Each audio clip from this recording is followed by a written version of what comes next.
Dear students, आपका जो problem है कि एंड नोट्स किस तरह से डालने हैं और बिब्लियोग्राफी किस तरह से डालनी है, आपके सामने ये स्क्रीन पे देखें। ये नंबर 1 पे एक कोटेशन जो डाली है, दोनों तरफ से टैब के साथ कुछ गैप के साथ एक कोटेशन डाली है। और जब आप इन पेज पे काम करते हैं तो वहाँ पे कोटेशन, जितनी कोटेशन है उसके ऊपर एक ऑप्शन होता है, जाके कोटेशन पे क्लिक करें तो इस फॉर्मेट में वो आ जाती है। एलन सी मेयर्स के मुताबिक कोटेशन पूरी हो गई। नीचे देखें वो साइन के साथ 1 लिखा गया। तो अब ये हो गई आपकी कोटेशन, जहाँ से भी आपने उठाई थी इस तरह से आपने उसको कोटेशन डाल दी। अब ये देखें इस पेज के ऊपर एक कोटेशन आपको नज़र आएगी नंबर 8, जहाँ पे लिखा है the interpreter dictionary of the Bible के मुताबिक इसकी क़यादत रबी यूहन्ना बिन ज़काई ने की थी। अब यहाँ पे फिर वो नंबर लग गया 8। सही है, जितनी भी यानी कि आपने कोटेशंस डाली उनके नंबर लग गए। पहले जो कोटेशन डाली थी आपने, जैसे ये वाली कोटेशन थी मैंने सबसे पहले दिखाई एलन सी मेयर्स की, इस तरह से प्रॉपर कोटेशन आपने डाली थी। और अब आपने क्या किया, यहाँ पे देखें रनिंग कोटेशन, यानी जब शॉर्ट कोटेशन होती है तो आप इसको ऐसे रनिंग में ही अपने उस टेक्स्ट के अंदर, इबारत के अंदर इस्तेमाल कर लेते हैं। तो इस तरह से दोनों किस्म की कोटेशंस हैं। अब ये देखें जी, यहाँ पे देखें एलन सी मेयर्स की जिस किताब में से वो कोटेशन उठाई गई थी, पहले उसका नेम आ गया Allen C Myers, Allen C dot Myers comma the Redmond Bible dictionary. अब ये बुक कोई भी होगी तो उसका ऐसे नाम आएगा और अटाइलिक फॉन्ट में आएगा नेम जो होगा, उसके बाद कॉमा, फिर ब्रैकेट क्लोज हो जाती है और ग्रैंड रैपिड्स कॉमा मिशिगन, ये आपका जो भी सिटी या कंट्री हो सकता है। उसके बाद रेडमंड जो है ये पब्लिशर्स हैं उनके, ठीक है, पब्लिशिंग कंपनी है।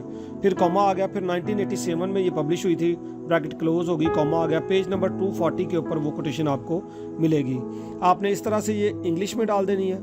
और जब हम बात करेंगे उर्दू में कोटेशन डालने की, तो ये देखें जी, मिसाल के तौर पर ये इमादुद्दीन लाइज 70 नंबर जो है, और कोटेशन आपने वहाँ पे देख लिया कि कैसे आपने पुट करनी है।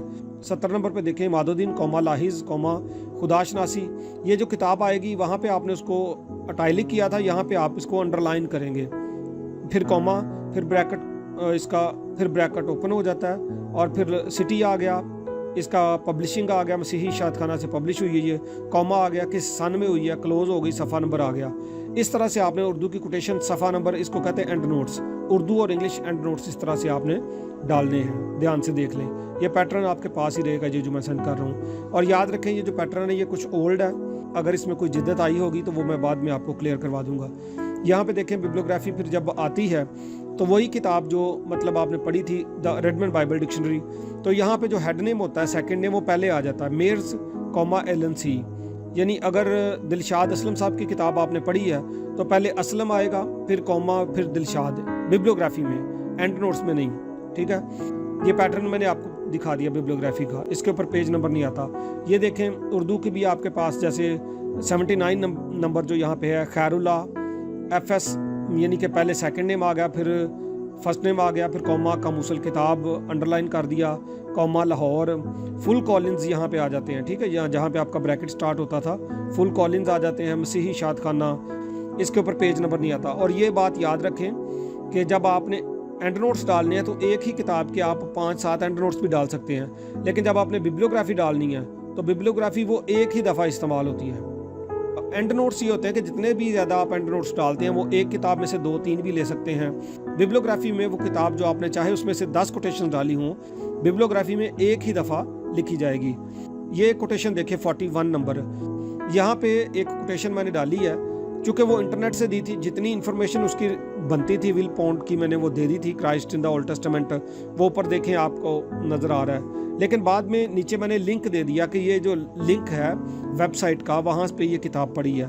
तो ये भी एक तरीका होता है कि आप इस तरह से लिंक दे देते हैं, जो भी आपने इलेक्ट्रॉनिक किताब पढ़ी हो उसका नेम वगैरह मेंशन कर देते हैं, जो इन्फॉर्मेशन आप दे सकते हैं दे दें, साथ में लिंक दे दें। अब ये देखें जी, फ़र्ज़ करें आपने एक किताब पढ़ी है तफ़हीम अहद अतीक, और उसमें से आपने एक कोटेशन डाली है, तो जब आप दूसरी दफ़ा लिखेंगे तो असलम ज़ियाई लिख के फिर आप सीधा सीधा सफ़ा नंबर लिख दें।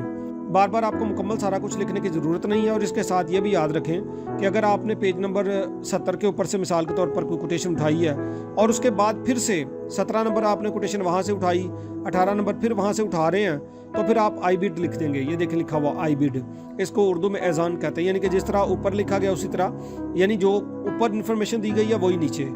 एक और भी चीज़ आप कोटेशन के तौर पर यूज़ कर सकते हैं और वो है क्लास नोट्स।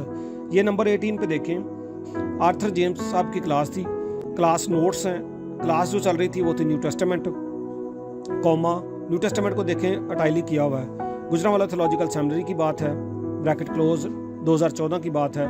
यहाँ पे आप डेट वगैरह भी मेंशन कर सकते हैं। तो यानी कि आप क्लास नोट्स भी यूज़ कर सकते हैं। आप इसके अलावा यूट्यूब का लिंक, टीवी का नेम है वो यूज़ कर सकते हैं। अगर आपने न्यूज़पेपर यूज़ करना है तो न्यूज़पेपर का भी जो एडिटर का नेम, इसके अलावा बुक्स के भी एडिटर्स के नेम होते हैं वो आप यूज़ कर सकते हैं। और फर्दर इसके साथ साथ आपको मज़ीद गाइड करते रहेंगे कि किस तरह से आप एंड नोट्स और बिब्लियोग्राफी लिख सकते हैं। उम्मीद है ये छोटी सी वीडियो आपके लिए ब्लेसफुल होगी।